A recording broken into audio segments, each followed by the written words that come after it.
like to call the meeting to order at 6:15. This is the January 21st Monroe Township Board of Education meeting, 2026. Ms. Allen, could you take a call to Pledge of Allegiance first?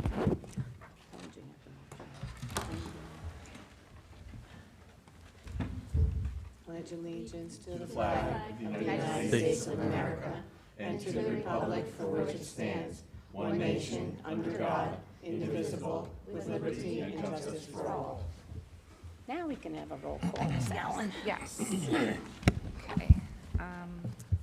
Ms. Alvarez? Here. Ms. DePayne? Here. Ms. Forst? Here. Mr. Marazine? Here. Dr. Peck? Here. Mr. Pirro? Here. Ms. Ratner? Here. Ms. Sharma? Here. Mr. Tufano? Here. Mr. Zeichner? Yes. We have a quorum. In accordance with the provisions of the New Jersey Open Public Meetings Law, the Monroe Township Board of Education has caused notice of this meeting to be published and electronic notice provided by having the date, time, and place thereof posted January 14th, 2026, at all schools, on the district website, Home News Tribune, Cranberry Press, and filed with the clerk of the municipality.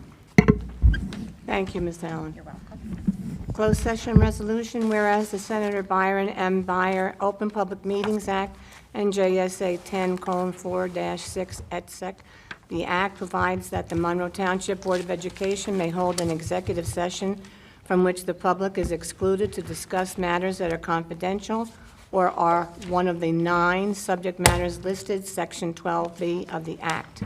And whereas that the board hereby declares that its discussion of the following subjects will be made public at a time when the public's interest in disclosure is greater than any privacy or governmental interest being protected from disclosure.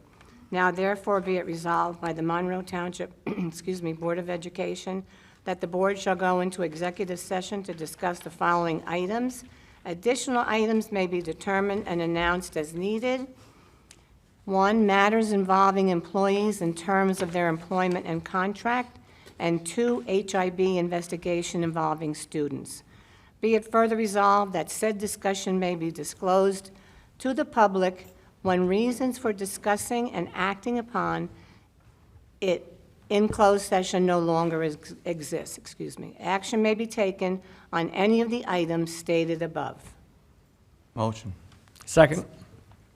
All those in favor? Aye. Okay, Aye. thank you. We'll be going into closed session for an hour and be out by 7:15. Can we?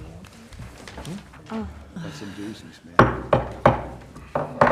Okay, thank you for your patience. We're back from our executive session.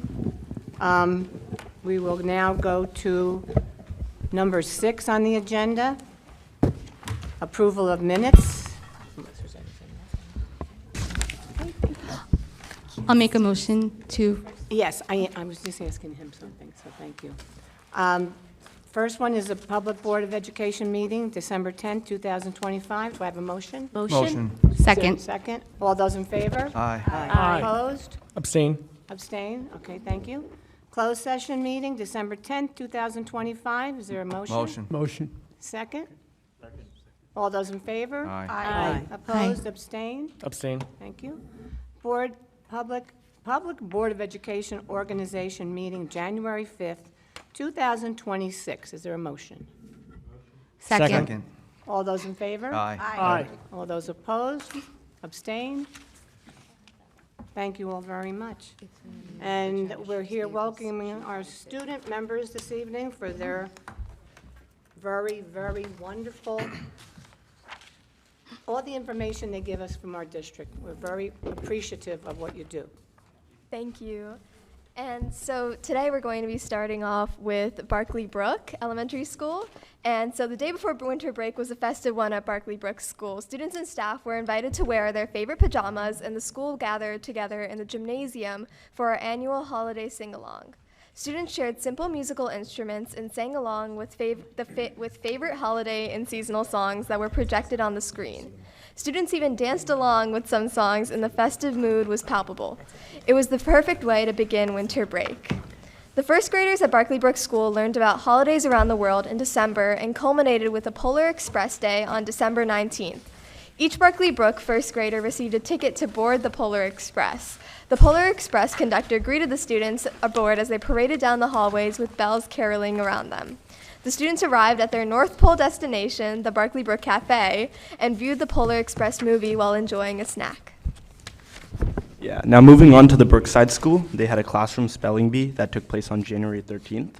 They will also have a school-wide spelling bee that will occur on January 27th. The students are continuing to do a great job meeting their expectations. The students earned enough feathers to receive a school-wide pajama day on Jan 9th. Marking period 2 ends on February 4th and 5th graders on Feb 3rd. The Brookside Student Council is doing a Super Bowl can collection from Jan 19th to February 6th. And now we'll move on to Mill Lake Elementary School. Mill Lake recently enjoyed an awesome Winter Wonderland Spirit Week, thoughtfully crafted by the 3rd grade student council. Spirit Week is more than just fun outfits. It builds school pride, strengthens the sense of community in the school, and gives students a voice in shaping a positive school culture. On January 13th, Mill Lake proudly welcomed students to an exciting unified gym day that brought together the special education students, their peer pals, and the high school unified volunteers for a morning full of energy and smiles. They're also excited to announce the macaroni and cheese donation drive, inspired by the success of last year's cereal box domino challenge.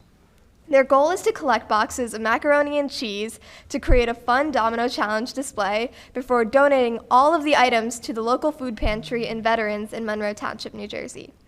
The end of January and early February are shaping up to be a busy and exciting time at Mill Lake. Highlights include the parent-teacher conferences from February 18th to the 20th, Mill Lake dental visits, the Woodland Mill Lake PTO book fair from February 3rd to the 5th, and the 100th day of school celebration. Lastly, Mill Lake is excited to kick off their Kids Heart Challenge in February. Students will stay active, learn about heart health, and give back by supporting the American Heart Association. Families are invited to join them in promoting healthy hearts and strong habits. More details will be coming soon. Now moving on to the Woodland School, they are excited to invite members of our professional community to participate in the guest readers during Read Across America Week at their school. Read Across America Week is a nationwide celebration of reading, and they believe that welcoming guest readers will inspire our students and reinforce the importance of literacy. Guest readers will spend approximately 20 minutes reading to a 4th or 5th grade class. They kindly invite the Board of Education to join them on March 3rd or March 5th. And moving on to Oak Tree Elementary School. On January 26th, the Kids Heart Challenge will also kick off there with an assembly, a fundraiser for the American Heart Association. And celebrations are scheduled for February 13th at the Falcon Fest Pep Rally. On January 29th, Oak Tree School-wide Olympics, where the entire school participates in planned activities throughout the day, including opening ceremonies with a parade of countries and closing ceremonies where every student receives a gold medal. And February is Dental Health Month, which means scheduled dental visits for all grades throughout the month, accompanied by, from February 18th to the 19th, parent-teacher conferences. Now moving on to Applegarth. They have started their after-school chess classes on Thursday afternoon in collaboration with the Knight School of Princeton. There will be an opening session for public speaking in Feb as an after-school program led by high school student and former Applegarth student Simran Singh. High school and former Applegarth students Anvi and Arav Kumar have launched a website about Monroe Township history and are presenting to the 4th and 5th graders on Tuesday, January 20th. Their wellness and makerspace committees are meeting this month to plan activities that are back at Applegarth School. They have an SEL pep rally coming up on February 9th. Their PTA also recently held a clothing drive as a fundraiser. Their physical education teachers have kicked off their annual Kids Heart Challenge with informational assemblies. Kids Heart Challenge brings awareness to the issue of heart disease while promoting exercise and fundraisers for a good cause. Former Applegarth students, led by Natasha Raman-Krishna, will be meeting after school for a program designed to discuss ecological issues in the next month. Date is still pending, by the way. And now we'll be moving on to our one and only middle school. On January 14th, the 7th grade French classes invited the Monroe Township Middle School administration up to hear the wonderful poems and songs they have been working on for the previous few weeks. It was a wonderful performance. On Friday, January 16th, the Monroe Township Middle School's Falcon Jazz Ensemble and Gold Jazz Band performed for the residents of Monroe at the Senior Center. The middle school will be holding its annual Winter Jazz Percussion Concert on January 22nd at 7 p.m. The percussion band is exceptional and award-winning, no charge, so come on out and support these wonderful middle schoolers. On Saturday, January 17th, the middle school's Code Zero students had a great day at the K Robotics competition in Freehold. Team Anomaly won the VEX Award, qualifying them for the regional tournament in March. This follows the VEX Innovate Award that they won earlier in the season. And now I'm going to apologize for mispronunciations and congratulate the middle school students of the month for December. In 6th grade, Daler Ergashev, and in 7th grade, Avery Mullen, and finally, in 8th grade, Nicole Mena. At Monroe Township Middle School, they participate in a Cupid Crew, which is a nationwide initiative focused on spreading love, kindness, and connection to older adults on Valentine's Day. The program aims to combat loneliness by encouraging meaningful outreach and positive messages from students to members of the senior community. As part of this initiative, the Monroe Township Middle School Student Council will be participating by writing heartfelt Valentine's messages to older adults within Monroe Township. And congratulations to the 26 middle school choir students who were selected to participate in the CJMEA Region Choir this past weekend. These students auditioned with singers across central New Jersey and will represent Monroe in the final concert in March. And once again, apologies for mispronunciations. A special congratulations to Parisa Ahmed, who placed second in the category of Soprano 2, Aslisha Shende, who placed first in the category of Soprano 1, and Jason Frederick, who placed first in the category of tenor/baritone. Now moving on to the one and only Monroe Township High School. The Monroe Township High School was awarded with the Silver AP Honor Roll. We placed Silver in College Culture, Gold in College Credit, and Platinum in College Optimization. So the award goes to where we have the least rank. So we had Silver, so it went to the Silver. Unfortunately, let's aim for Gold next year. But that's amazing. Jan 23rd and Jan 24th at the MTMS Drama Club is presenting Almost Love Screens, a compilation of shorts, acts about loves. The show starts at 7 p.m. in the Monroe Township PAC. The Monroe Township Future Business Leaders of America chapter will be sending about 100 of our members that qualified to compete at the state level at SLC. This will be an event that will be taking place in Atlantic City. They will then proceed to compete at the national level if they place top 4 in their event in San Antonio, Texas. The Monroe Township DECA chapter has qualified a few dozen students for SLC, the state conference at Atlantic City as well. Students will try to qualify for ICDC, the national level, and that event will be taking place in Georgia. The creation of a new touchscreen kiosk, which features records set by Monroe Township's high school former student athletes, was also set up and can be used by the student body at any time to see past records. Thank you. Oh, thank you both for, again, for your very detailed information about our schools and our district. Ms. Patel, can you just please tell everybody what you just told me?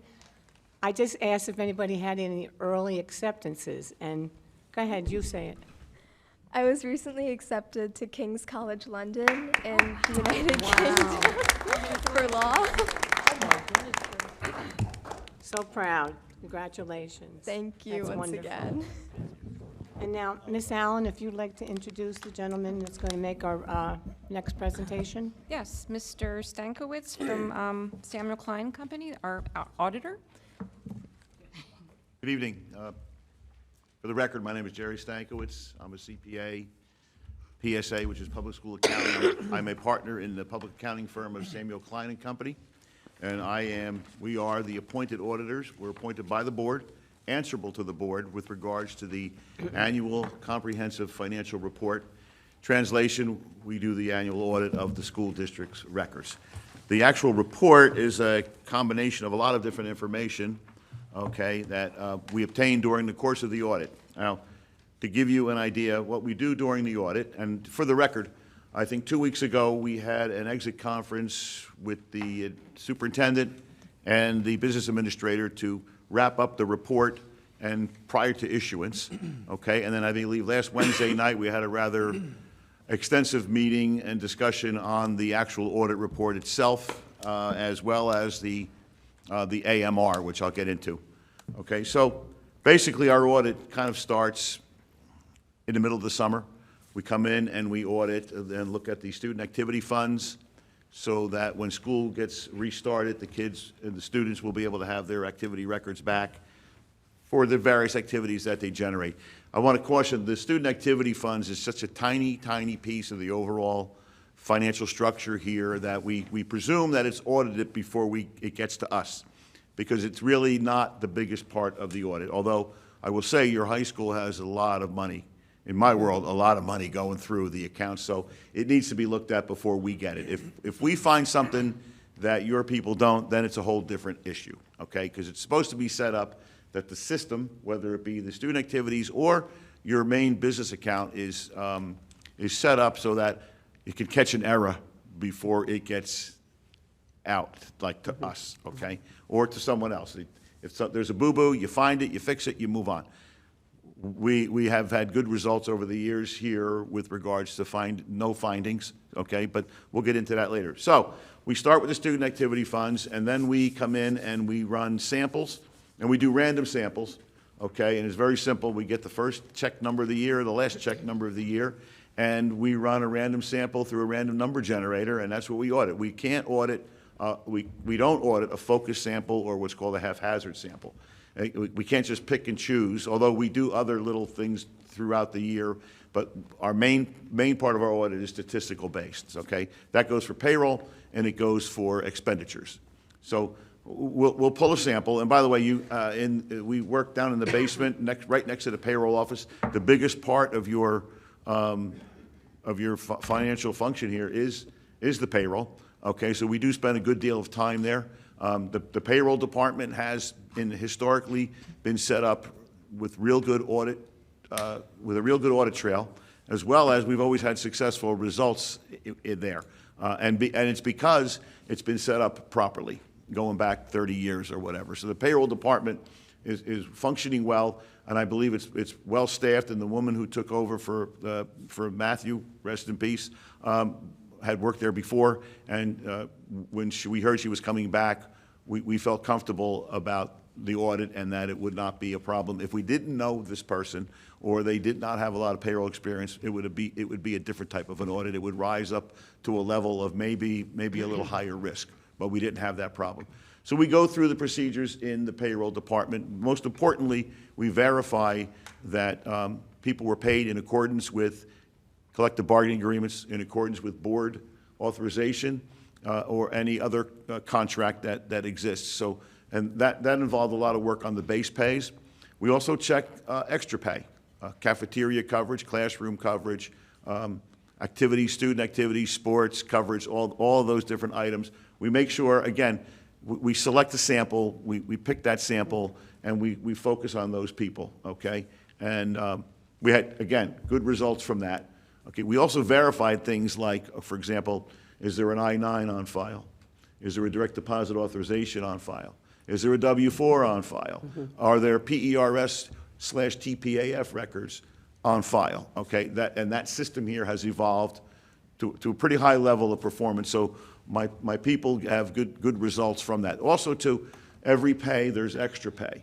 For example, overtime, part-time, those records are very well kept, okay? So, and again, those come into our sample, and one of the things that works best here, too, is the way they're filed and the way it's set up. It makes it easier to audit. So we had good results from that. We also, for the record, we do check the payroll of the business administrator and the superintendent and the payroll person, even if it's outside the sample, okay? Any auditor, again, I only know what I do and how I was trained. If you don't check those people, then maybe your program is a little bit flawed. But we did check that information. Also, too, payroll withholdings, federal income tax, FICA, Social Security, Medicare, pension, all that information. We check that, and as soon as it comes into the payroll banking, it's out, and it's to what we call the agencies, the government, the deferred comp, IRS, state, pension, all that. All that stuff is flushed out quickly. It shouldn't sit for long. When it sits for long, then sometimes, if it sits too long, you might end up with a penalty, but as long as it goes out quickly, most especially within 3 days, okay, then it works very well. So there was none of that. And so then also, too, what we do is, okay, for the payroll, we got good results. We also audit your expenditures, okay? And, you know, you have a sizable budget here. Again, we run a random sample. We also supplement that sample with what we call significant items. You know, we'll pick items above a certain dollar level, and we'll look at those. We'll also pick items, for example, we do extra work on the repair and maintenance account that makes sure that's proper. We do extra work in the area of I'm sorry. We check your health benefits. We check to see of the people who we sample also too, that the health benefits withholding is proper. That's a big thing now. It's been for the past several years, so we're comfortable with that information. And also that leads to the people who are in the places that actually do the work and check everything. So we also make sure, with regards to expenditures, the 4 major things, and I would say the students who, someday you're going to be in a successful position, you need to know this, whether you understand it or not, you need to know. All the disbursements are properly documented. They're charged to the correct line item in the budget. Now, you know, with expenditures and finances getting tighter, higher levels of government are looking closely at line items in budgets in all government entities. Thirdly, it's charged to the correct fiscal year. And fourth, the public school contract law is pretty well, excellently complied with here. Available to a lot of the government entities in New Jersey now, and more are these purchasing co-ops, which, for example, you might have a lead agency like the Ed Services Commission. They'll bid, you know, I don't know, John Deere tractors or pencils. They'll bid it for you. It takes the administrative burden off of your board, and you get a pre-negotiated price, okay? Now, just so you know, not all the time is the price better, but for the most part, it is, and that will be up to your administration to double-check that. A lot of stuff in computers, anything that a school would need. I think even roofing, just a lot of things are available. I know one of my other districts, they had trailers or mobile homes and things like that, that it was all under what's called a state contract, which is a buying co-op. So they were cut off properly, okay? And the important thing too here is any bills that were incurred June 30th or prior that weren't paid were properly set up as accounts payable. You can't have bills that were relative to the prior year charged to the current year. Again, with people looking closely at line items, they have to be properly stated, okay? And the biggest area actually is electric, okay? Everybody's looking at their electric bills, okay? So the expenditure testing worked out very nicely. Also, important, it's technical, but the bank reconciliations do agree to the general ledger. Again, it's technical, but you need to know that as a board. If any of you work in a business or sit on any other boards, you might want, if you don't ask, if the auditor doesn't say it, you might want to ask, okay? So in the end, we ended up with very good results. We also do a pretty in-depth check on your attendance register. There's an enrollment count that's due on October 15th of every year. We audit that. We've had successful results in the past couple of years with those counts. Again, it has a lot to do with your people. They do a good job. We check the October 15th October 15th attendance register to make sure that that whatever is reported to the state government is proper, okay? We also, as part of that, check the free and reduced applications, okay? Because there's a lot of things fall into place when this stuff gets filed, okay? Free and reduced, total attendance, and also to your special ed students. We check the IEPs. And in fact, I think we checked all of them this year. On file, there's a person there, I think her name is Jean. They do a very good job of making sure that everything is lined up and in place. And we check to see that there's a classification. We don't look at what the classification is. That's not our job, okay? We're not qualified to determine whether a kid is a certain class. We just want to see that there's a classification. So that all worked out very nicely. Your revenues, the biggest part of your revenues is tax levy. That's easily auditable. But in the end, because of our successful results, we end up with what's called an unmodified opinion. In the old days, it was a clean opinion, okay, or unqualified. So it's an unmodified opinion that we give you, okay? Had there been not an unmodified opinion, we would have probably been here a lot sooner because there's ramifications to a school district where you get a modified opinion. For example, probably a state monitor is there the next day. You don't have that problem. Your records are properly maintained. So in the end, we have no recommendations, okay, and a clean opinion. Now, there's two documents that we issue. The thicker of the two is the annual comprehensive financial report, which is sort of a joint venture between us and the business office. All the information in here is really derived from the district and/or the municipality information relative to demographics of Monroe, number of people, income, tax rate, tax levies, all kinds of economic data that's in here that, because you have bonds that are in circulation out there, is relevant to people evaluating the district. When you go for a new issue, which you did last year for the ESIP bonds, it was looked at, it was evaluated. They do look at it, okay? Meaning the rating agencies, okay? So, and I think you got a very favorable rating as a result of that. So also in this document, I want to point out a couple things, and I know, was it emailed? I don't recall. Did we It was printed. did we drop off hard copies or was it emailed? Hard copies. Okay, I don't remember. On sheet 36 is your food service. Actually, it's your enterprise fund operation, which has three functions. One is Falcon Care, and the other one is early childhood. Those are two services that you provide. They're accounted for through what's called the enterprise fund because enterprise fund denotes business. They could otherwise be done by a private business. The biggest operation you have is your food service operation. Okay, that's a $3 million enterprise. That's nothing small, and it's properly maintained, and it's properly overseen by district personnel. But we do look at the food service agency's records on a small sample basis. We make sure that their timesheets are proper. We don't care what they pay their people, but we make sure if they're reporting someone worked 20 hours, that the timesheet shows 20 hours. We do look at their food bills. We make sure that, for example, you get charged for Monroe of Middlesex, not Monroe of Gloucester. Little things like that that we just check for. And also, they too are supposed to have an internal control report on file with the district, and they do. It's about 200 pages of just information about how they operate. So you have a good, sizable operation for your food service fund.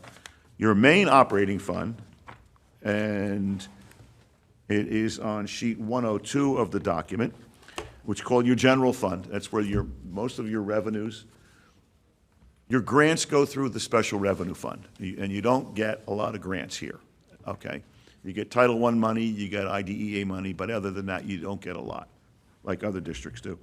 But your main operating fund, which has revenue of about 100 and, let's just say, 40 million. Let me see, let me get to that page. Mistletoe. Not yet, okay. Close to it, Jerry. Okay. So your revenues are $169 million. Now, that's not what actually goes through the records.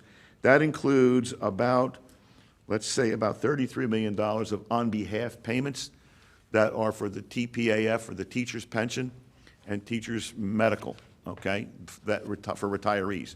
We're required to show that, okay, it's paid on behalf of the district by the Treasury, by the Department of Ed to the Treasury Department. We have to show it because the government wants to see what it really costs to run the district.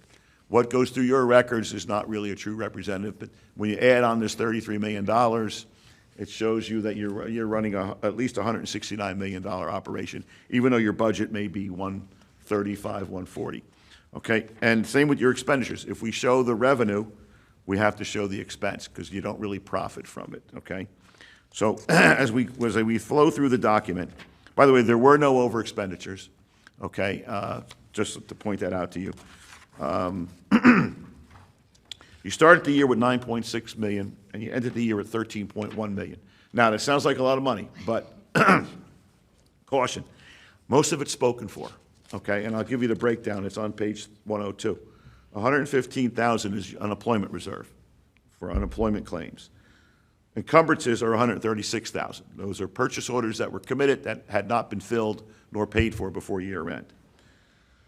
Excess surplus designated for the 25-26 year, which we're in, which was a result of the 24-25 school year, is 2.9 million. That money, when you opened your budget on July 1 of 25 for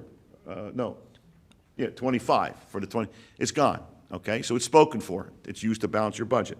I'll skip around one second. You have a capital reserve of 23,000, okay? And your what's called your unassigned, which is the limit that you're allowed to keep, okay, up to the formulas that kick in, because everything's a formula, okay, is 3.1 million.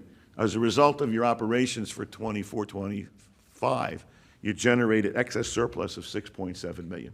Now, again, it's not necessarily free and clear, because the second that Laura and the team strike the 26, 27 budget, it's an automatic revenue item, okay? And how I know is we have to file an electronic version of this report, and we're the only ones that can change the numbers. It goes right into your 26, 27 budget. Basically, it's spoken for. So, you know, at 13 million, not as high as it used to be, but it's a number that primarily of which is spoken for. And just for the record, our job is not to tell you that we are in great financial shape. That's not the purpose of the audit. It's not a corporation, okay? Our purpose is to verify the numbers presented by the management of the district, and to give a report to the board that the financial statements were fairly presented, okay? So what happens is in the audit is we're hired to prepare the audit. Management provides us with the documents. We go through our procedures, we give an opinion, and like I said, the opinion is that the financial statements as presented are unmodified. So also, there's a lot of information contained in this document, again, about the demographics of the town. There's also a lot of deliriously boring information about pensions and TPAF. There's some scary numbers in there about the TPAF obligation that's attributed to the district. They're not your liabilities, they're the state's liabilities, okay? They pay on your behalf.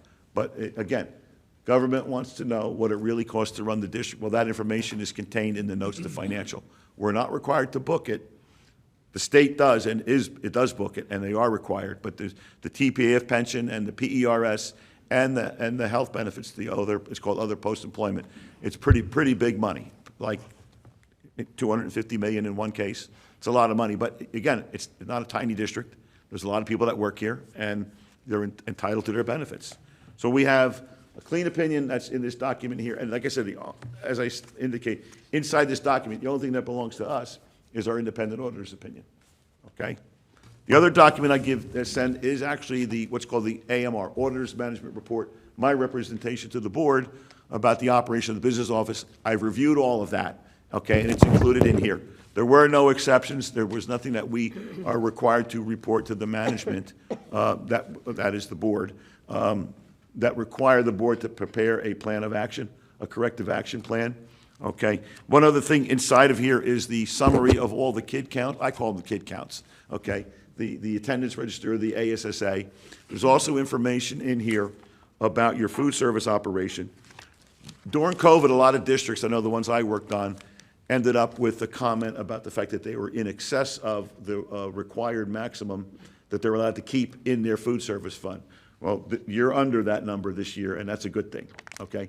You're not so far under, though, that the fund is in trouble, okay? And the other thing, too, is the food service fund does have a surplus, okay?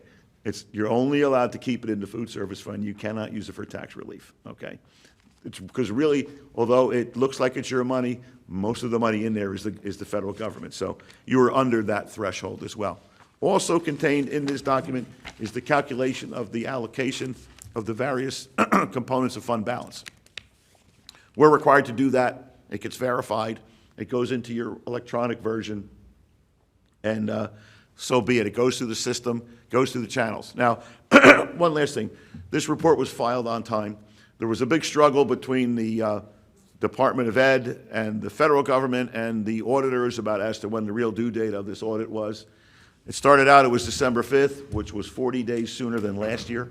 Made it very difficult for a lot of firms to issue their reports. In fact, as of yesterday, 82% of the districts were in.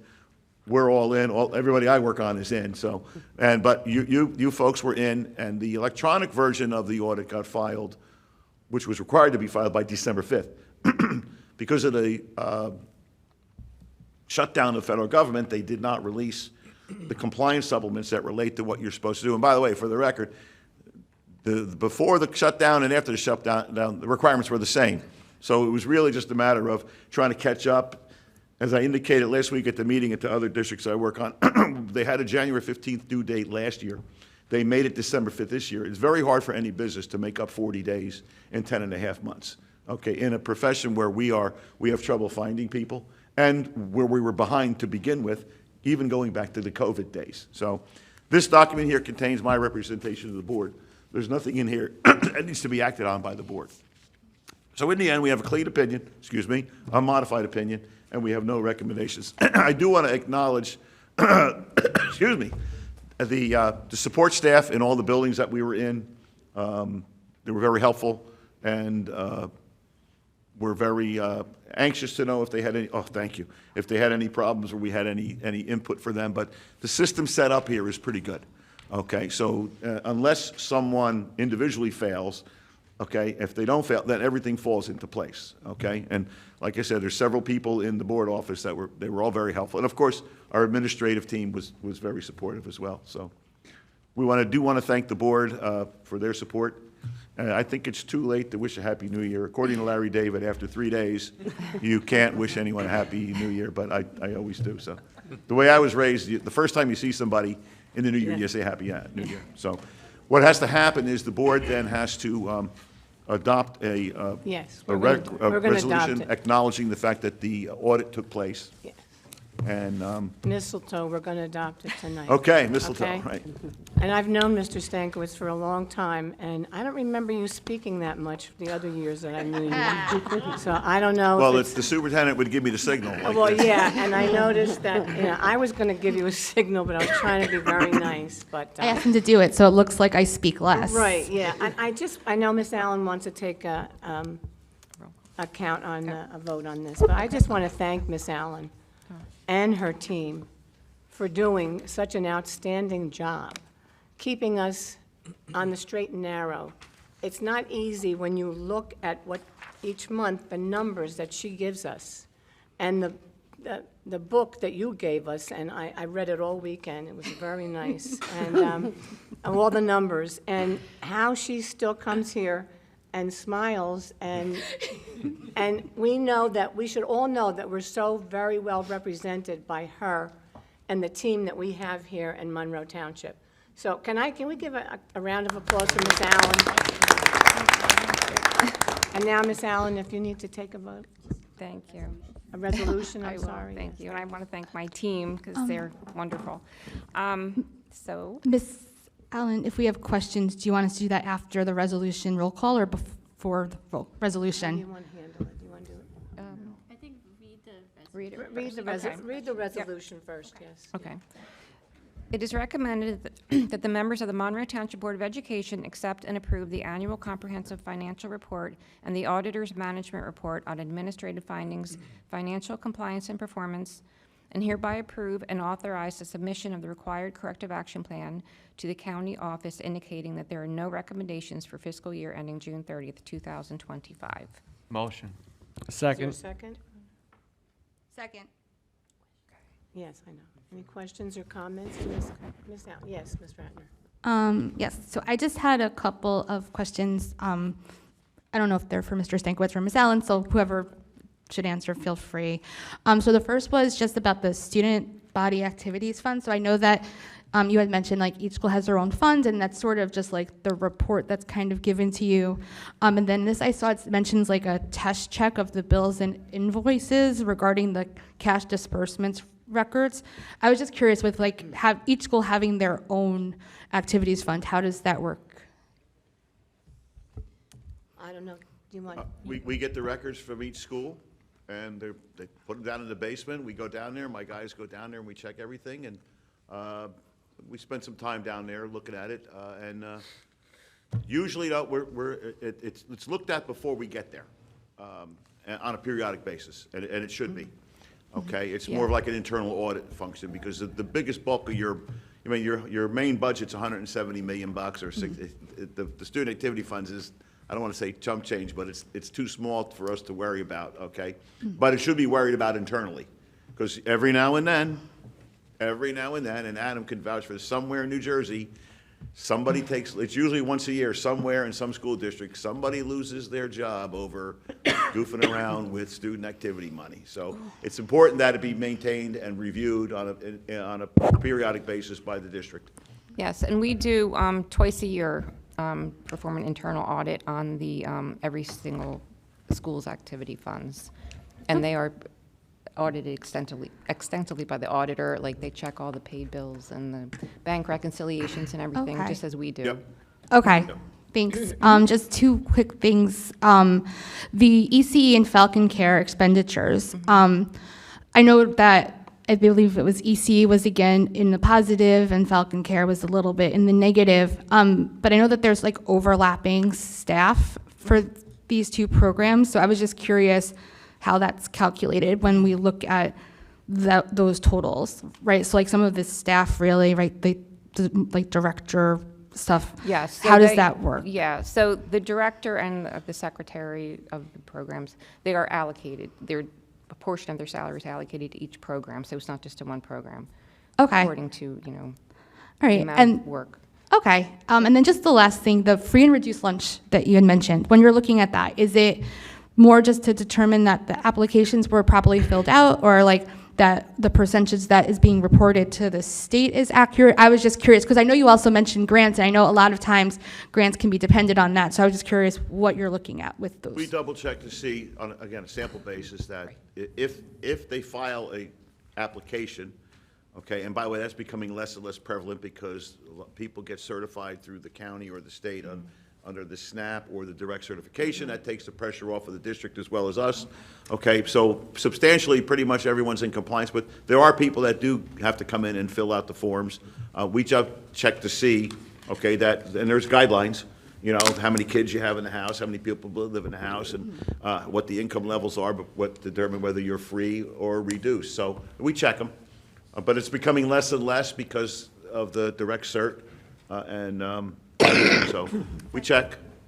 All right. If someone in the business office, I believe it's Diana, does a pretty good job of reviewing all that stuff and like a lot, you know, periodically.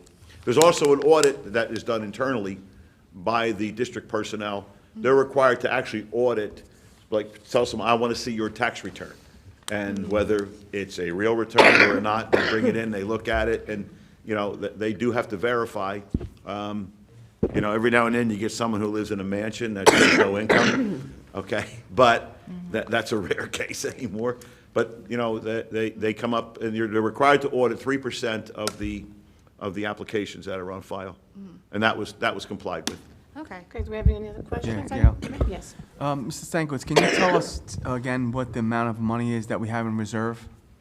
Well, again, it's 13 million in total, but Mr. Tefano, a lot of it's spoken for. You know, we're 7 months into the next fiscal year. Right.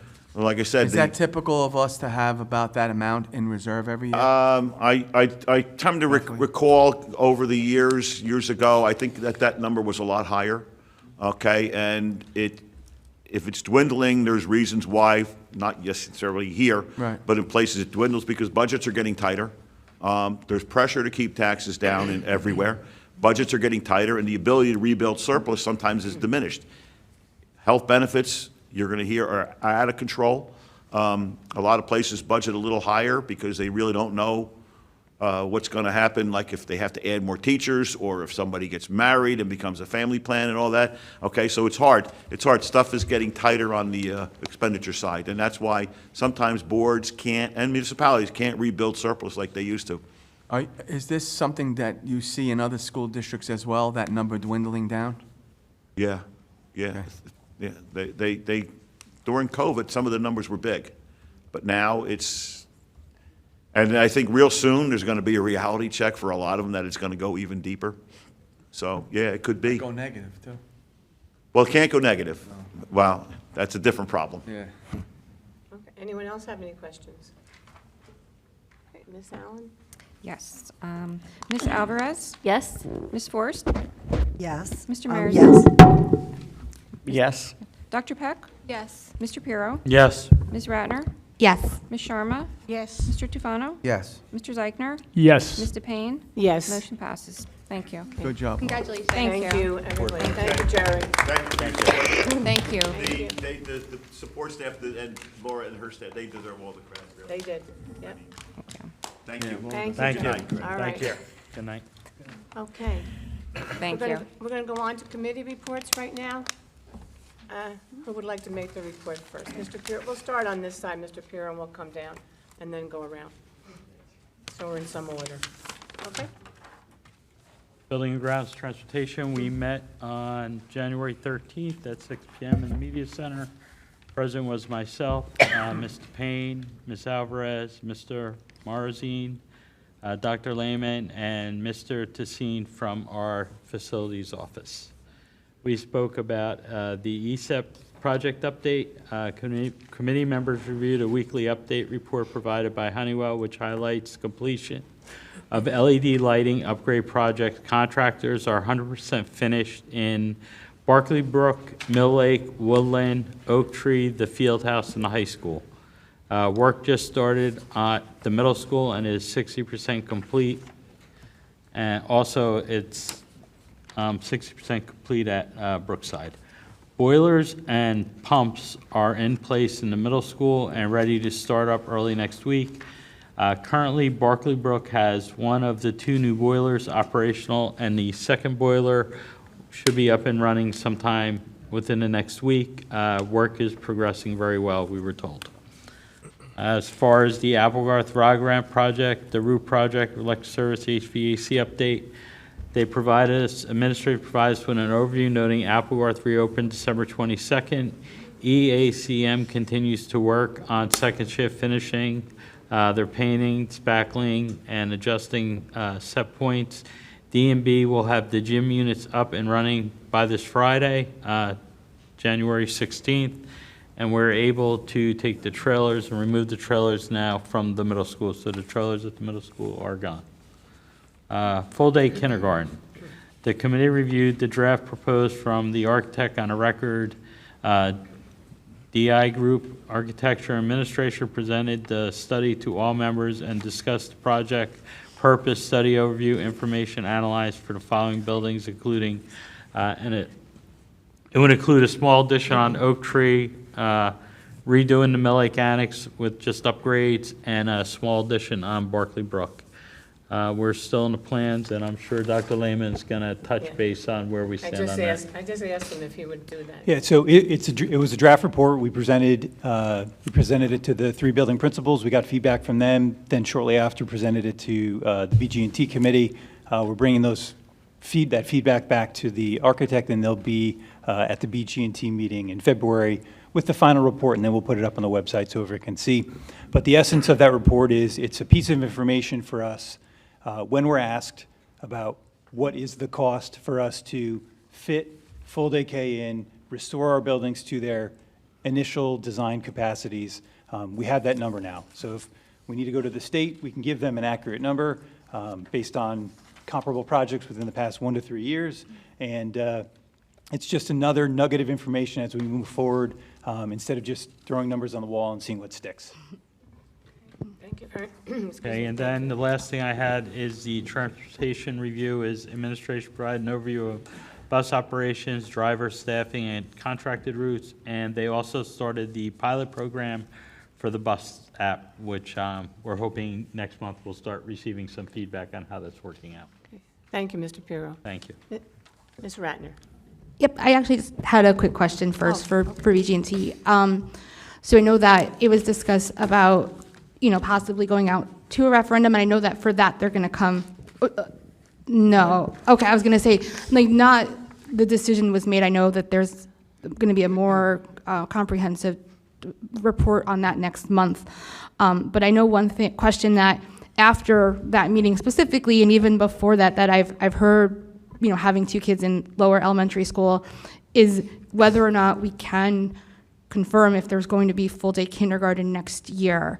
And so I know as a board, it's been discussed. I know we can't necessarily have a crystal ball to know for sure that our funding is going to stay the same, but I also know, having been with kids that age, that like if they're going to look for possible other options, they would have to start making those decisions soon. So is that something that we feel ready to publicly announce, or for 26, 27, or not yet? So when we're ready, we'll announce it, and I'm not going to sit on it for any longer than I need to. It's going to come down to finances. Like I've said before, we're confident we can fit the students in the space we have. And what that means is the classrooms that are on stages, the classrooms that are in media centers, the classrooms that are in non-traditional environments that we've retrofitted and things do not get restored. We are reclaiming space if we implement a full-day K program by the elimination of ECE, which takes up rooms, so we can reclaim those rooms for kindergarten classrooms. But I'm not intending to sit on a decision any longer than we have to. If we could make a determination now financially that we can do it, we would tell you today that we can. I can tell you with confidence that we can fit in the building.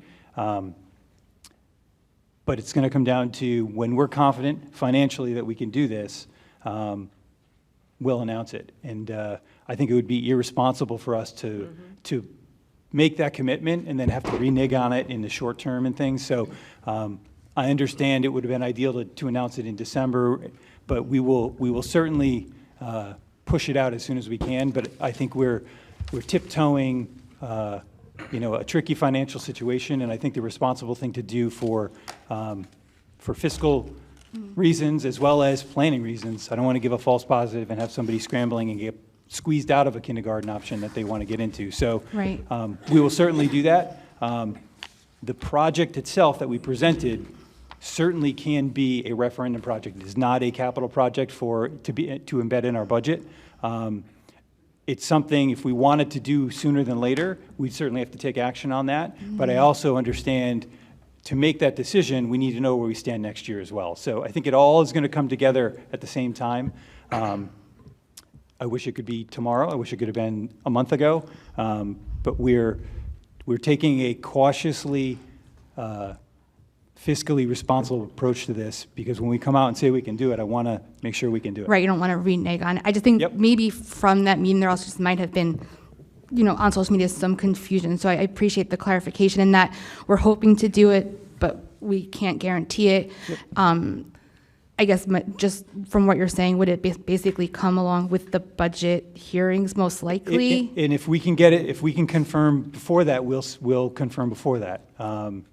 It's, we're pulling everything together. We went through a budget process with full-day K embedded in it. We're going through our staffing process with the building principals. We actually went through that, and we revisit it again as we finalize the budget, intending to have kindergarten embedded in our budget. It's something that if we can't do, we can easily pull it out, but we have the full intention of working that into and making it work for this year. Okay. And again, there's two paths to do this. It's make it work for next year, and then we have the data now. We have that project queued up for the long-term solution. And when I talked in October, we had those two paths, right? Short-term and medium/long-term. Now we have the information for both. Okay, thank you. Ms. Ratner, do you want to do your reports? Mr. Marazine had Oh, I'm his sorry, hand Ms. up. Marazine. I just had a follow-up question. So as far as, you mentioned ECE, so let's say we get full-day kindergarten into the schools next year. What happens to the personnel that are currently working those programs? Do they get reassigned? How would all that work with our current staff? So they would have the opportunity, if they have the proper credentials, to apply for any potential openings that are available. But outside that, it would be a program that we would dissolve. Yep. They're in the enterprise fund. So we board approve them and things like that, but they're operating in a different category for us. Okay. Any other questions? Ms. Ratner, do you want to do your reports? Okay, I have 3. Bear with me. Oh, I okay. didn't go over 5 minutes per report, I promise, Mr. Payne. Well, I have 4. I have 4 on I will here, do that. Less than and 4 minutes. You we'll got do it. the 4. Okay. All right. So my first one will be the curriculum committee, which Mr. Zeichner is our new chair of curriculum. However, I had chaired this last meeting. So the curriculum committee met on January 14th. Board members present were Ms. Ratner, that's myself, my gosh, Ms. Alvarez, Dr. Peck, and Ms. DePayne. There were several district administrators present as well. Mr. Snyder began the meeting by sharing information about the high school band and chorus trip for 2027. Students will be traveling to California from March 3rd through 7th, 2027. The highlight will be a performance by our Falcon performing groups at Disneyland. Students will also get to visit both Disneyland and Disney California Adventure, Medieval Times, the Santa Monica Pier, Hard Rock Cafe, and the Grammy Museum, where they will also learn about potential musical careers. Students will be given the opportunity to fundraise for the trip, and the cost to the district will be minimal, as the only cost will be the required staffing as well as transportation to the airport. Next, the committee held a brief discussion about our summer course offerings. There was a discussion about additional enrichment classes, particularly financial literacy, which is something that has been brought up before, as students have occasionally had a hard time fulfilling their graduation requirements while also being able to take all of the additional elective classes that they want to take. So they definitely can do it, it's just some students have a whole list that they want to do. It was shared that decisions on summer courses that are offered are based on student demand as well as available staff over the summer. Specific to financial literacy, it was shared that students now have 6 different options to fulfill the state graduation requirement, which has reduced the demand for a financial literacy course in the summer. And then finally, the committee reviewed a new vehicular systems and metal fabrication curriculum. This course will allow students to gain real-world skills in modern vehicle technology and also will encourage and teach proper safety training. In the future, there is also the possibility of partnering with local companies for internships, and this curriculum is on the agenda for tonight. And after the end of our meeting in here, the committee had the opportunity to take a look at the facilities in the building. Any questions? Anybody have any questions for Ms. Ratner? I just want to make a statement that that program for the vehicles is excellent. We should bring more of that into the school. Awesome. It was excellent going down and looking at it. And Mr. Morale that took us down, Dr. Lehman, to see all the things that the students are doing, it's just phenomenal here in our own district. So we're very lucky to have that, yes. Okay, next.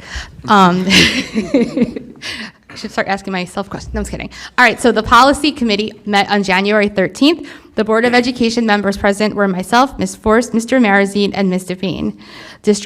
District administration was represented by Dr. Lehman.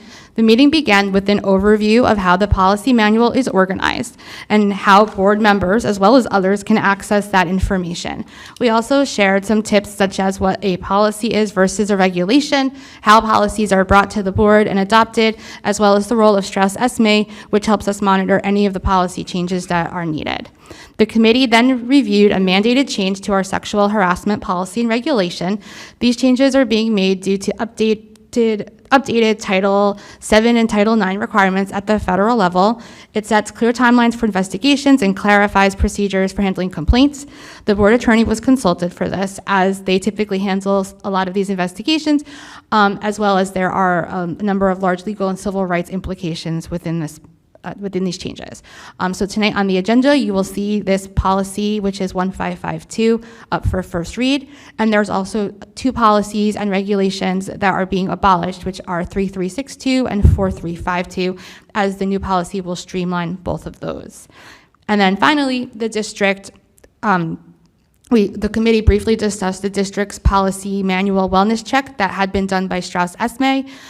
We noted that there are a lot of differences in this review compared to the one that was done by New Jersey school boards.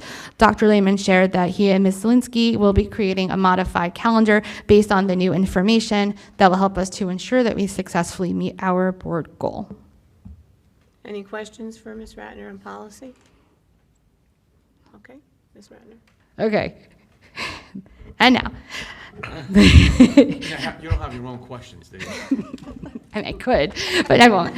All right, finally. Don't even say.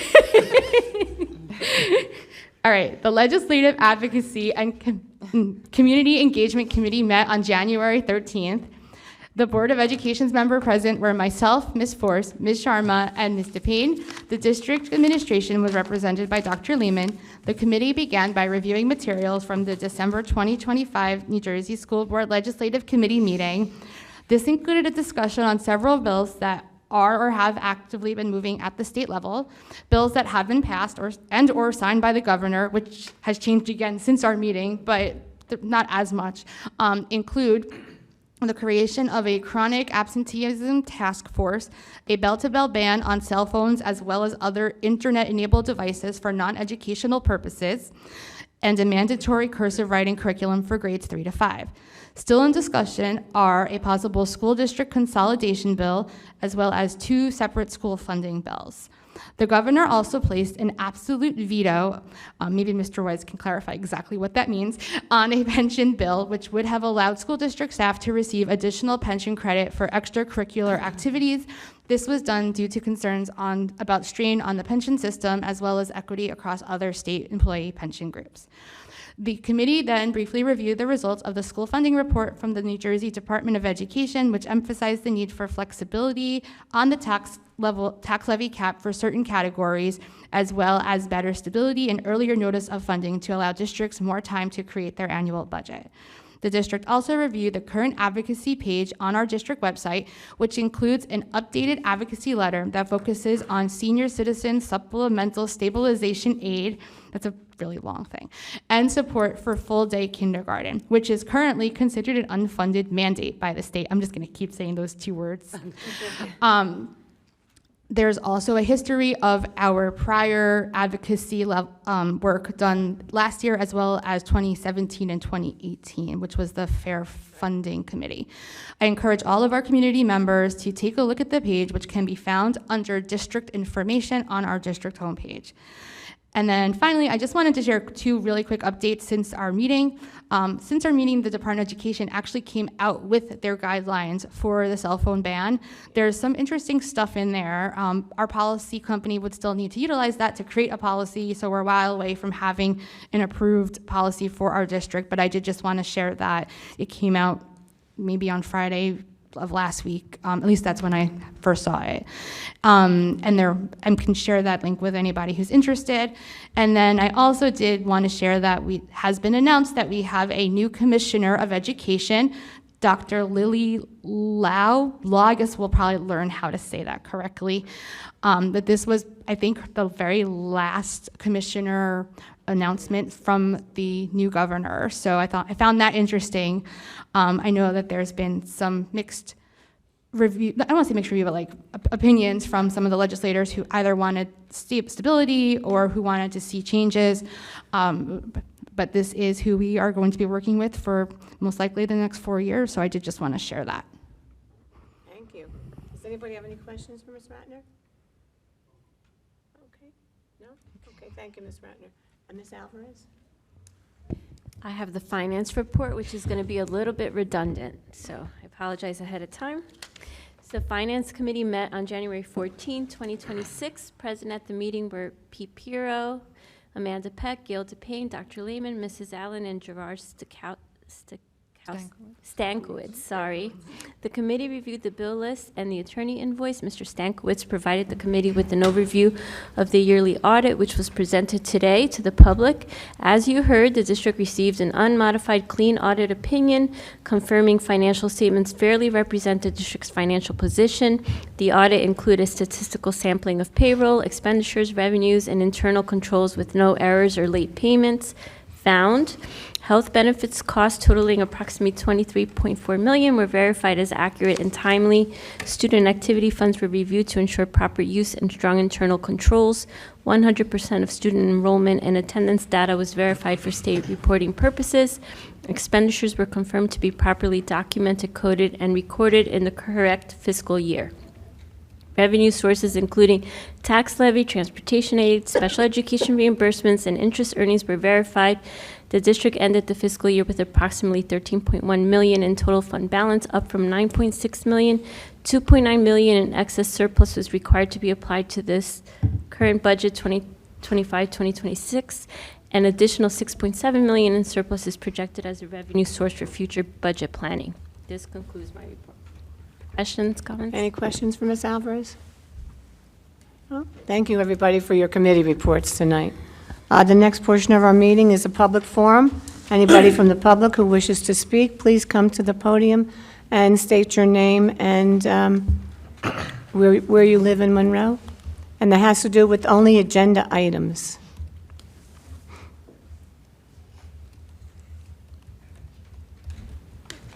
George Gunkelman, 5 Killicourt, Monroe. I think I figured out the answer to one of my questions. The acronym ECE was used, and I think it means early childhood education? Enrichment. Enrichment, okay, I was close. The audit report, is there access by the public to that? Can we go to the board office and look at it? Not that I'm keen to look at a lot of numbers, but the part of the demographic report is of interest. Yes. So we can just go and access it there? Yes, we will have that posted online on our website. Oh, it'll be on the website, Yep. the whole thing? Oh, great. And Mr. Gunkelman, Yes, a portion of the reports are actually available as well on the DOE website, and it's done in such a way that every district throughout the state submits it in the same format, so you'd be able to see and actually compare at some point during the school year all districts within the state, and it all looks like an apples-to-apples comparison the way it's formatted. That might be more than what I'm ready for. Well, when you get to that level, it's The gray hair's not for nothing. Boilers were mentioned. Are these part of the new energy program, or it's just a routine scheduled replacement? What is the story behind that? It's part of the energy savings improvement program we're in. Okay. So it's one of the cost savings that we're working through. Okay. Yep.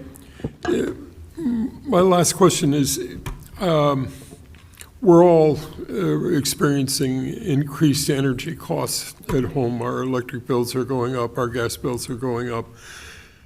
And we have a lot of buildings and a lot of stuff here. So how much have ours gone up here? Both, well, energy bills, particularly electric and gas. Is there, can anybody say what the number is and what the percentage of increase is? I would say the percentage is, it's over 20%. It's probably 25 or so percent increase over the last year. Yes. And how much does that turn out to be on a monthly or annual basis, that 20%?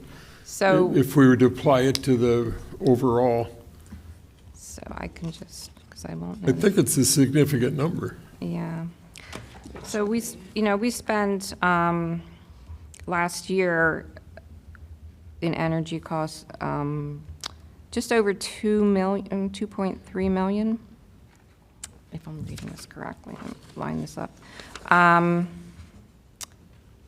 Yeah, about 2.3 million. So we figured 20% of that. So $400,000 or $500,000. And we're looking, we don't know yet the results of the savings from the ESIP, Right. from, what we put into place. So that's Right, just, the 20% of what we paid last year, right, but or more than 20%. assuming a continued norm, Mm-hmm, what would it we'd be looking at? And we're looking at a couple $100,000 in increase. And, Yeah. I think it's going to be a statewide topic. Mm-hmm. It already is, but it's going to get louder, and I think we'll have a similar experience with insurance, Absolutely. unfortunately. It's budget busters. All right, Thank you. Thank you, sir, Thank for you. your comments. Anyone else wishing to speak?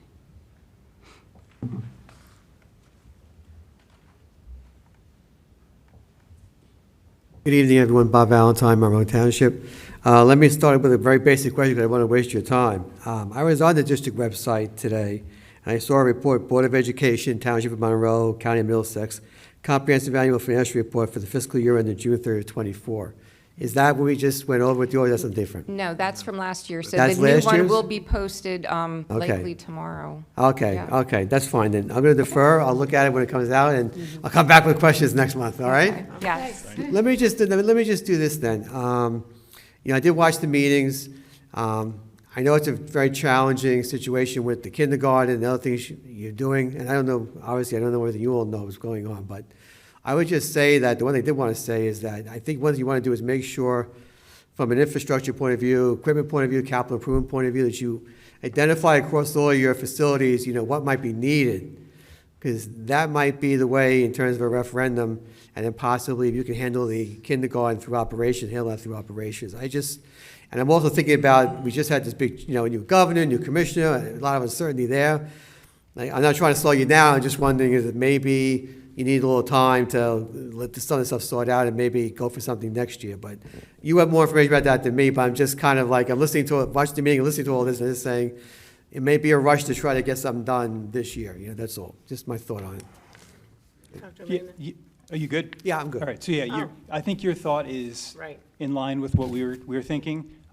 We certainly can move ahead quickly, but we also have an opportunity to, especially if we can get things in place next year, relieve the pressure of getting the program in place, and then take a strategic look. And we have priority projects identified, because we know what the most intense, the highest level projects were addressed through the ESIP program. And there are still projects that need to be addressed. There are other pieces of the programming or the controls and things that need to be completed. So we certainly can compile some other projects to potentially package with, like you said, this kindergarten-specific infrastructure program. So I think your thought is in line with what we have. We have a couple options. We can move forward, or we can also continue to move forward, but weave some other things in there. Because you're 100% right. There will always be infrastructure needs as we move forward. The roofs aren't getting any younger. Our HVAC gets ages every year.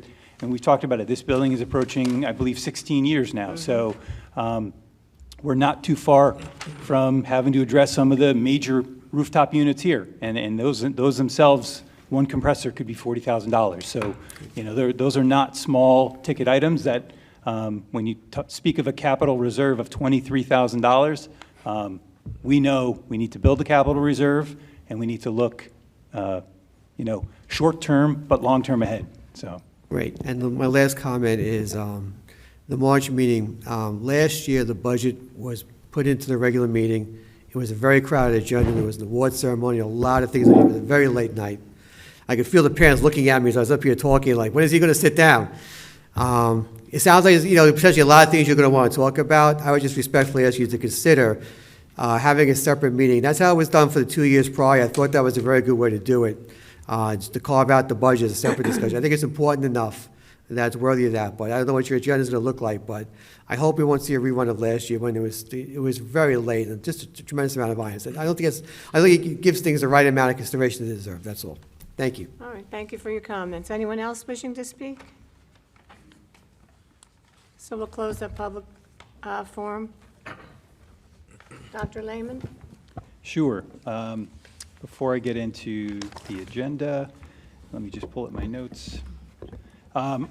First thing, I wanted to thank the Monroe Foundation for awarding their annual grants this year. They totaled over $13,000. There were many, many grants awarded. A couple examples include they typically fund some sort of music piece, so we're going to bring in a professional musician next year. This year we brought in Jerry Weldon. He's a jazz musician. Could be him or could be someone else next year. The Engineering, Design, and Development course has their projects funded through there. We spoke about that a couple meetings ago. They did their mid-year presentations, and now they're designing and developing prototypes, so they are going to fund that. New Jersey History Alive, that's a program that one of the elementary schools is going to bring in. And then the Work-Based Learning and Career Connections Networking event, they're going to sponsor that event and through the grant. So those are a few different examples, but we thank them very much for their continued support. We are wrapping up our winter concert performances tomorrow night with the middle school jazz and percussion concert. It's really been almost a 2-month winter concert season. It started early December, and it's finally wrapping up now. But congratulations to all our students and directors. It was a tremendous season, again, starting in December with elementary concerts and middle school and high school concerts and all the special performances. So congratulations to them, and we look forward to your spring concert series, which is going to be starting sooner than later. So, now moving on to the agenda. Under the superintendent's report, 10-member vote, board action. It's recommended that the board approve the attached board action items A through L. Motion. A through L. Second? Ms. Allen? Any comments or questions? Yes, Ms. Ratner. I did just have one quick question. The new position that's Title III funded for the ESL teacher, is that something that, We're doing board action, not personnel, right? board action, yeah, it's letter O, number 28. I was just curious where this came from to start in January, if there were additional students that require that help, or it's for Title III after-school ESP support, it says? Yep. So you said letter O? Yes.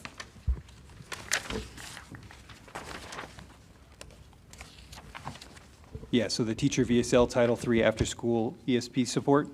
Yep, so that is a Title III funded position. We actually have had that for multiple years in a row. Yeah, I mean, it's support for our ESL students, so, Okay. yep. Any other questions for Dr. Lehman? Okay. Ms. Alvarez? Yes. Ms. Forrest? Yes. Mr. Marazine? Yes. Dr. Peck? Yes. Mr. Pirro? Yes. Ms. Ratner? Yes. Ms. Sharma? Yes. Mr. Tufano? Yes. Mr. Zeichner? Yes. Ms. DePayne? Yes. Motion passes. So under the 9-member vote, it's recommended that the board approve items S through AX. S Motion. through AX. Second. Are there any questions? Ms. Ratner? I actually had a comment this time. There are several other retirements that are on here that I just wanted to acknowledge. I don't think there were any on the 10-member vote. I can go back and check. But Dr. Graziano, who's principal at Applegarth, just oversaw a huge transition. And there's also, several other retirements on here. Ms. DePlazio and Ms. Huey Colucci, who I've known because my kids have gone to Mill Lake, that they've been, truly remarkable there with the students, as well as Mr. Francis Harlsack, Ms. Marie Heitner, and Ms. Susan Liederman at Brookside School, Mr. Peter Klaskin. There's a lot. Who's the school security officer at Woodland House. When I've gone there, always has a smile on his face. And then Ms. Deborah Parenti, who is a paraprofessional at Brookside. So I know there were a lot on there, but I just wanted to thank them all for all of their years in working with our students in our community. Ms. Alvarez? Yes. Ms. Forrest? Yes. Mr. Marazine? Yes. Mr. Pirro? Yes. Ms. Ratner? Yes, except I just need to recuse on letter M for Mr. Ratner, as well as the field trips to Broadway and the Brookdale Assisted Living for letter N. Okay. Ms. Sharma? Yes. Mr. Tufano? Yes. Mr. Zeichner? Yes. Ms. DePayne? Yes. Motion passes. So board action, 10-member vote. It's recommended the board approve attached board action items A through L. Motion. A through L. Is there a Second. second? Are there any questions? Ms. Alvarez? Yes. Ms. Forrest? Wait, that's not with the bill list, right? That's No. not- No. Nope. Oh, No. okay. No, we're still on Yes. page 20. Okay. I just moved ahead. Okay. Mr. Marazine? Yes. Dr. Peck? Yes. Mr. Pirro? Yes. Ms. Ratner? Yes, I just need to recuse on letter A for Dr. Lehman. Also, just for a point clarification, that recusal for the 9-member was for the next one. I can tell you when we get there, but I was Okay. just confused when I was Okay. looking. So it's for the staff development for 9-member. Okay. Ms. Sharma? Yes. Mr. Tufano? Yes. Mr. Zeichner? Yes. Ms. DePayne? Yes. Motion passes. And board action, 9-member vote. It's recommended the board approve the attached board action items M through S. Motion. M through S. Second. Any questions? Ms. Allen? Yep. Ms. Alvarez? Yes. Ms. Forst? Yes. Mr. Marzine? Yes. Mr. Pirro? Yes. Ms. Ratner? Yes, this is recused letter M for Mr. Ratner and letter N for the Broadway trip and the Brookdale Assisted Living. Okay. Ms. Sharma? Yes. Mr. Tufano? Yes. Mr. Zeichner? Yes. Ms. DePayne? Yes. Motion passes.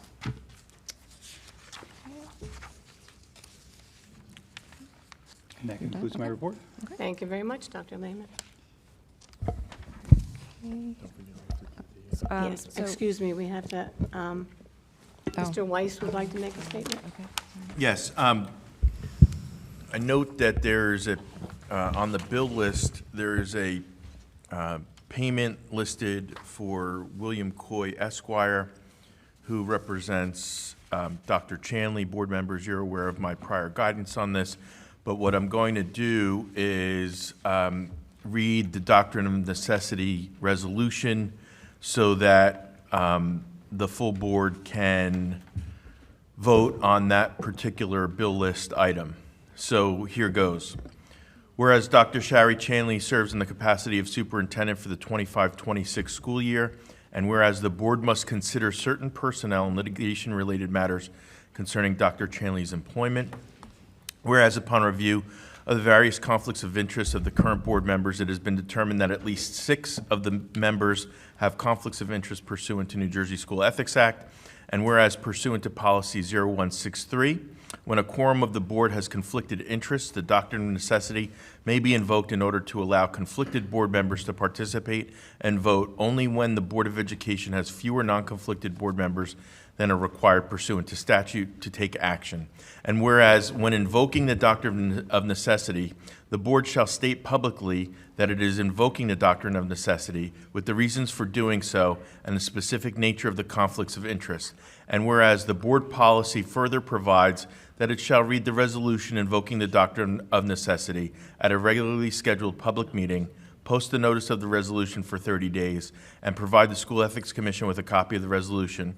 And whereas the School Ethics Act NJSA 18A-12-21 was enacted by the New Jersey State Legislature to ensure and preserve public confidence in school board members and school administrators, and to provide specific ethical standards to guide their conduct. And whereas the School Ethics Commission has provided guidance regarding the invocation of the doctrine of necessity when a quorum of the Board of Education is not available because members of the Board of Education have conflicts of interest on a matter required to be discussed and voted upon. And whereas the board intends to have a vote concerning a payment for the benefit of Dr. Chanley, whereas the members of the board have conflicts of interest that would prevent their participation in and vote on matters related to Dr. Chanley are as follows. Number 1, Carmen Alvarez, Gail DePayne, Peter Pirro, Usha Sharma, and Charles Zeichner are involved in litigation with Dr. Chanley. Number 2, Kate Ratner's husband, David, is a teacher employed by the board. Whereas, as a result of the foregoing, the board does not have a quorum to consider and vote on matters related to the superintendent, and the board's counsel and the board have determined that it is necessary to invoke the doctrine of necessity. Now, therefore, be it resolved that the above paragraphs are hereby incorporated by reference, and be it further resolved that the doctrine of necessity is hereby invoked with respect to the board's vote concerning payment for the benefit of Dr. Chanley. Further resolved that a copy of this resolution, having been read at a public meeting of the board on January 21st, 2026, be posted in accordance with the board's standard procedures for not less than 30 days, and that the board secretary reflect the same in the minutes of the meeting, and be it further resolved that a copy of this resolution be provided to the School Ethics Commission. Do I have a motion and a second? Motion. Second. Discussion. Any discussion? Okay. Ms. Yes, Ms. Alvarez? Just Okay. point of clarification, this is a roll call just for the doctrine of necessity, correct? Correct. Okay. Yes. Okay. Ms. Forst? Yes. Mr. Marzine? Yes. Dr. Peck? Yes. Mr. Pirro? Yes.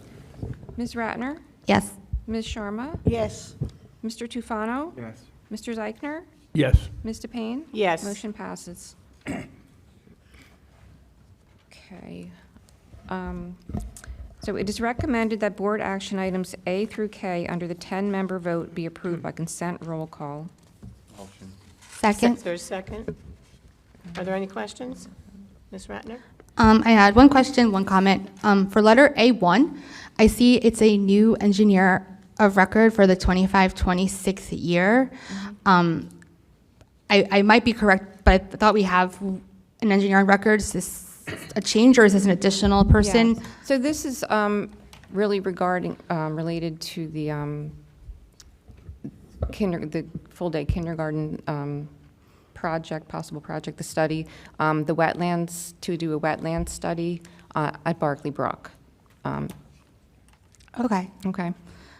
And then And they will, you know, be on a record as our engineers, so we can use them for other right. things. So there's nothing approved for them to do. It's just to have them Correct. on our list to be able to utilize them. Correct. Okay. And then I also did just want to quickly thank, I know Dr. Lehman mentioned the Monroe Ed Foundation for the teacher grants. They also donated $10,000 to our high school wind ensemble, who was selected to perform at Carnegie Hall. So that was actually announced at the high school band concert last week, maybe, I believe it was, or a few days ago, this month. But I just want to thank them for that, as well as to our high school vice principal, Ms. Weiss, as she, for her donation of an auto harp to our school district. So thank you to everybody for your generosity. Any other questions? Yes. Sorry, I'm new, as you know. So for the doctrine of necessity, which bill was that again? Ms. Allen, if you could Yes. indicate which one that is. The check number is 12947. And Mr. Weiss, what's your recommendation for that? Well, I've previously discussed with the board in closed session my thoughts with regard to the payment of that bill. I'm not going to give my legal advice out here in public, but the board members, I believe, are very familiar with my position on that matter. Any other questions? Ms. Allen? Yes, okay. Ms. Alvarez? Okay, yes to all, recuse on A2, recuse on check number 13111 for Mr. Rubin, and abstain on check number 12947. Okay, and A2. Ms. Forrest? Yes to all except for check number 13220 and check number 13111. 220 and 13111. 111. Okay, got it. Okay, Mr. Marzine? Yes to all, abstain on check number 12980. 0, okay. Dr. Peck? Yes to all. Mr. Pirro? I need to recuse on A2, and I'm a no on check number 13111. I have to recuse on 13311, and I'm a no on 12947. Okay, Yes to everything else. okay. Ms. Ratner?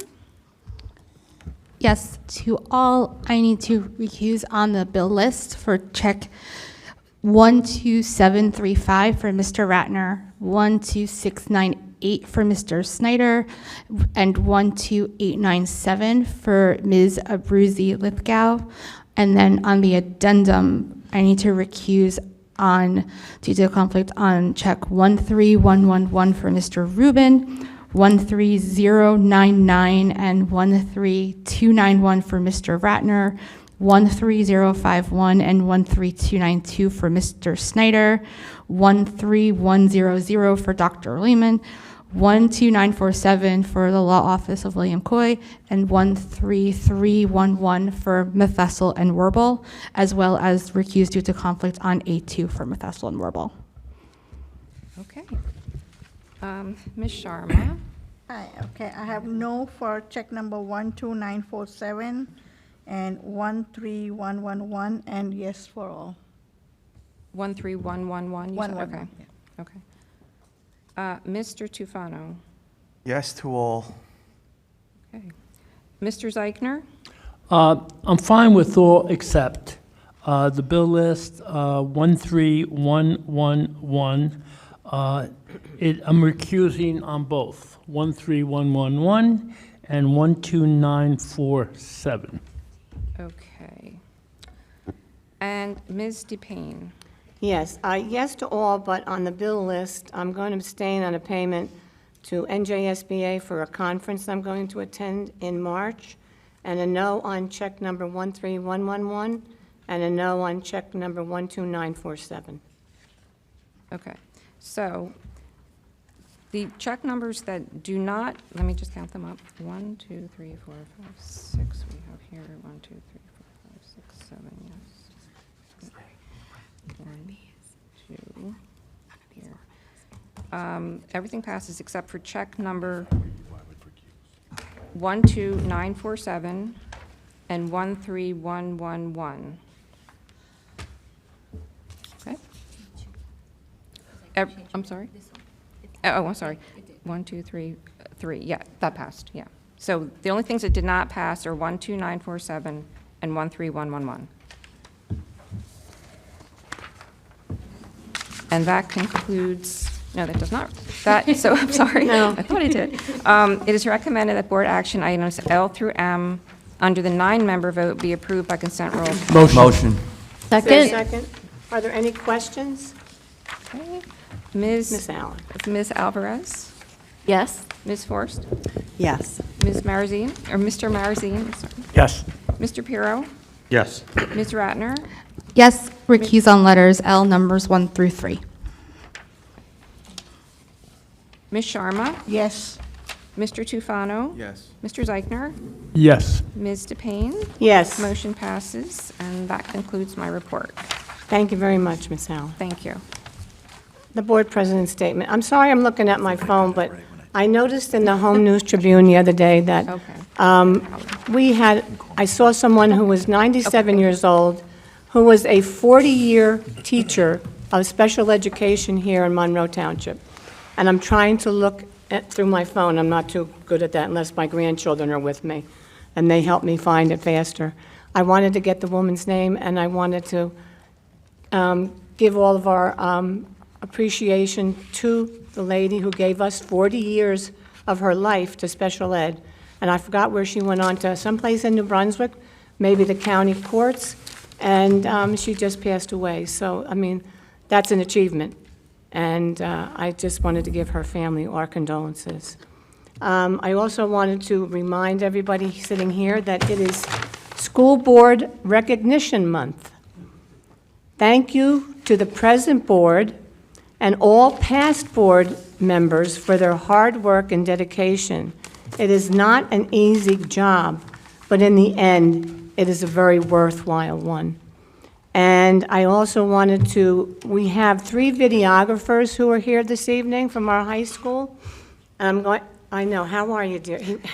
They were here 2 months ago, and I got to talk to them in the back, because I think it's wonderful that they give up their time to come here. And I'm going to announce all of them when they come to the meetings. I'm going to announce their names. We have Alex Casas, is that correct? Jonathan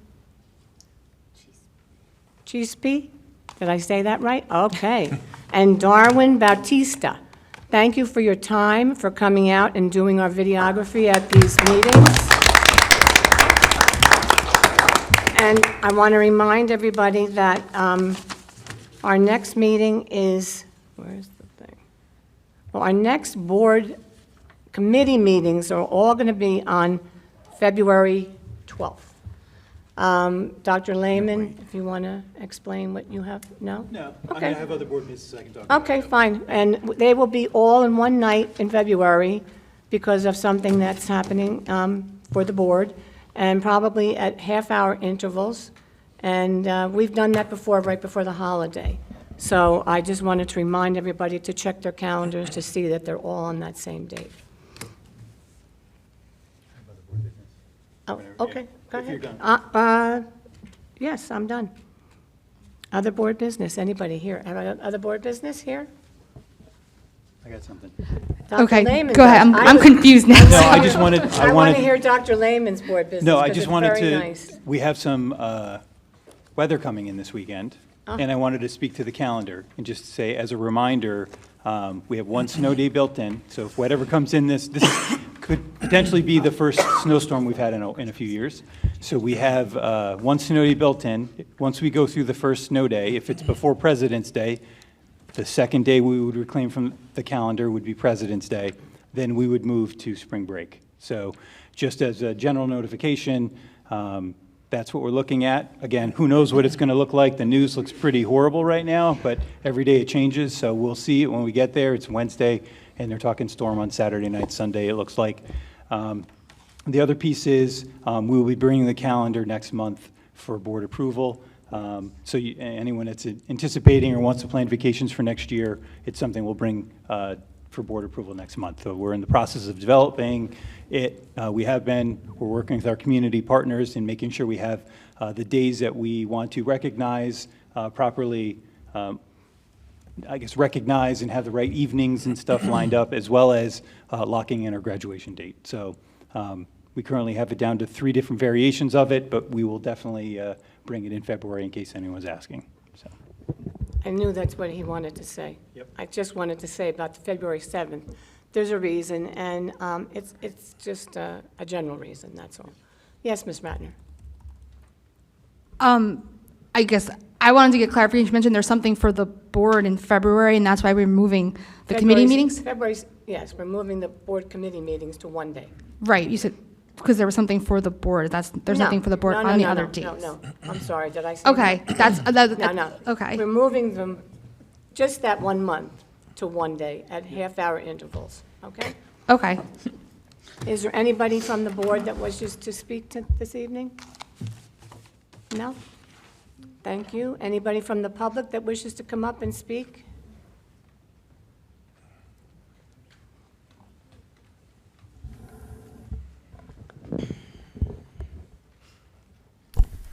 Good evening, Betty Sabarito, Monroe Township. I am the parent of 2 children in the district, one of which is in a self-contained class, a special education program, and I'm also the leader for CPAC. For those that are not familiar, CPAC is a Special Education Parent Advisory Group, which is a state-mandated group. I have been advocating for special education for over 12 years and will continue to be the voice for so many like my son that do not have one. Over the last decade, we have made many improvements in the district, and I want to personally thank Dr. Lehman for his efforts in helping to ensure equity for our special ed community. That being said, there's still a lot that needs to be done and that continues to go on in this district. I wanted to speak out today for our students and as a parent. The hardest and yet most rewarding thing I've ever done is be a special needs mom. It is incredibly difficult, and I ask all of you, including our staff, to put yourself in our place for just 1 minute out of your day every day. They say the stress of being a special ed parent is equivalent to being a combat soldier. I can say that is absolutely true. Today I want to speak about how we educate and treat our special education students in this district. A lot of people ask if advocates are anti-educators. Absolutely not. Not anti-good educators. Personally, we have been privileged to have some of the best educators working with my son over the last 13 years in district. I have always said that I gave him life, but some of the educators that we have been privileged to work with gave him his best life.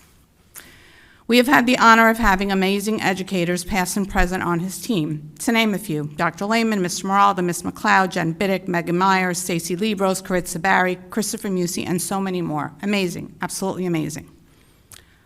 But it is unfortunate that we have allowed special ed to become a labor issue sometimes in this district. That is not acceptable, and this cannot continue. The delivery of a free and appropriate education to our students is required by law, as is the treatment of students and not having any discriminatory actions towards them. We have heard so many horrific stories in the news the last few weeks, specifically related to special education students and their treatment. While some of those are extreme, trust me when I tell you that as special education parents, we worry every day about how our students are treated. And to a lesser degree, our children experience this type of discrimination sometimes, maybe at a lesser level, even in this district. We need to ensure that our staff is not only ensuring a free and appropriate education, but treating our students with empathy and non-discriminatory actions, and that our administration is ensuring an appropriate education and an appropriate environment for all of them and holding those accountable. Confidentiality has become a big issue in this district that is also being non-compliant. The way I listed people who have done commendable jobs as educators in this district, I can certainly go ahead and list the ones that have not. I will not do that today. But those that are non-compliant with the law and violating our students' right absolutely have to be held accountable. As your CPAG leader, I am asking that the district take note that we must start to make some changes. This cannot be a labor issue. We must be compliant on every single IEP. We spoke in the audit about the IEPs and how they're all listed. But who's checking that we're compliant? And to ensure appropriate education and treatment of all our children. They have rights, legal rights, and we need to be compliant. Dr. Lehman, I am confident, having worked with you over the last decade, that you take this to heart and that you are absolutely doing what it takes to get the work done and to continue partnering with CPAG. We need to ensure compliance, empathy, and accountability, both for administrators and staff. CPAG will be very vocal in advocating for this and ensuring our students' legal and moral rights. Understand that having to advocate for basic human rights is what we will continue to do for our children, but understand that it is exhausting and it shouldn't be this way. Thank you.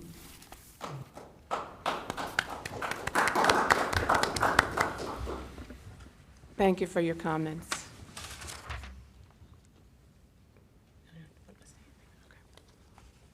Okay.